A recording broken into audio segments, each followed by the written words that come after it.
Steelmaking started in Kent when the first UK mini-mill was established at Wellmarsh, Sheerness in the early 1970s. Thamesteel was born in January 2003 when the Al Tawerki Group of the Kingdom of Saudi Arabia breathed new life into the company, and steel production recommenced on the 10th of March 2003. Since that time, there has been continuous investment and expansion of the production capability of the company, with the first target to supply the ISPF rolling mills with feedstock billets for the production of reinforcing bars for the Middle Eastern markets. Current production is at the rate of 750,000 tonnes of continuously cast billets each year. The Thamesteel site is strategically placed between the huge raw material source of London and the home counties and the gateway ports to continental Europe and the world. It is also well placed for the national motorway network for further distribution of products in the UK. The process at Thamesteel is based upon ferrous scrap as raw material, which is recycled in a high-powered electrical arc furnace, then finally adjusted for temperature and chemistry in a secondary steel-making unit, before casting continuously into 150mm square steel billets of high quality and specification. The steel scrap arrives on site by road and rail, and it is closely inspected for quality and checked for radioactivity before being passed into the working process. After tipping in the scrapyard area, it is again inspected to ensure that it meets the ordered grade and specification. It is then carefully mixed and loaded into the scrap basket by magnet or grab to meet the tight recipe for the steel specification to be produced. During loading, the basket is positioned on the weighbridge to verify that the correct amounts of each type of scrap are put into the mixture. Lime is added to the scrap as a flux and slag former. Once the baskets are filled, they are transferred using a hydraulic lifting vehicle or carrier to the melt shop. The first round basket holds approximately 40 tonnes for charging directly into the furnace hearth.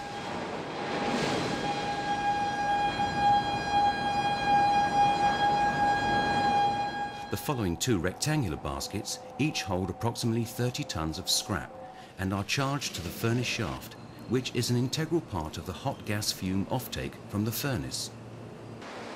Whilst the first basket of scrap is being melted, the two subsequent baskets of scrap are heated by the off gases and feed down continuously into the furnace.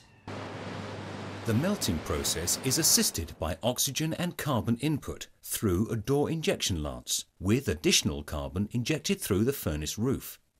Melting of the scrap in the furnace shaft is accelerated using oxy-fuel burners positioned at the base of the offtake shaft.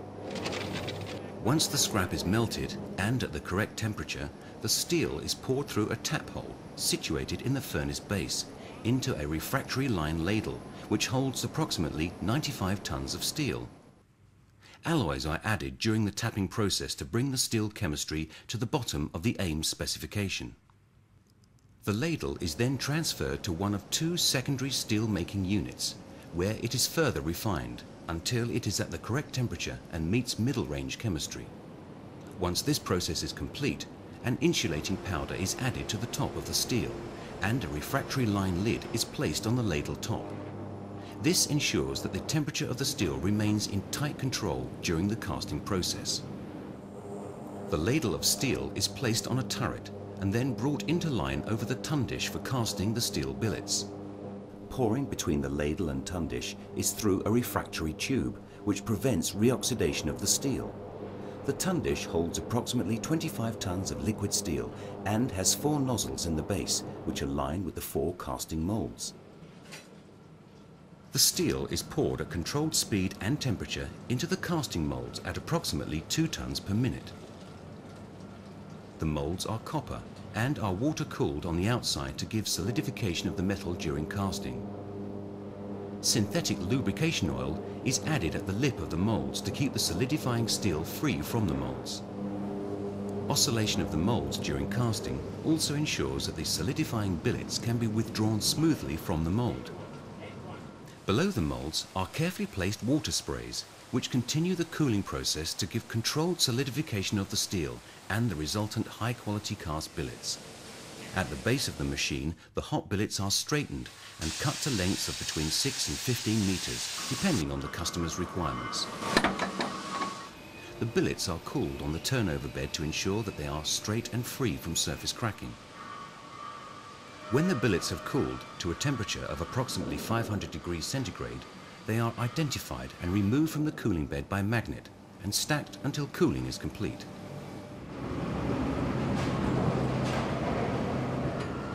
The cooled billets are then transferred and packed in 10-ton lots before moving to a stacking area and assembled ready for loading in a vessel bound for Dammam in Saudi Arabia. The packed billets are transferred by Mafi trailer to the ship side and then loaded, using the ship's gear, into the hold of the vessel. Vessel sizes may vary between 30,000 tons to 50,000 tons capacity. Once the ship has been loaded under control, it embarks for Saudi Arabia, a journey of approximately 21 days. In Dammam, the billets are transferred to the rolling mills, where they are rolled into reinforcement bars and cooled for use in construction projects. The whole of the production process at Thamesteel is approved to British standard EN ISO 9001-2000, which is our guarantee. Thamesteel, a quality company producing high-quality steels. Thamesteel Limited, part of the Altaworki group of companies.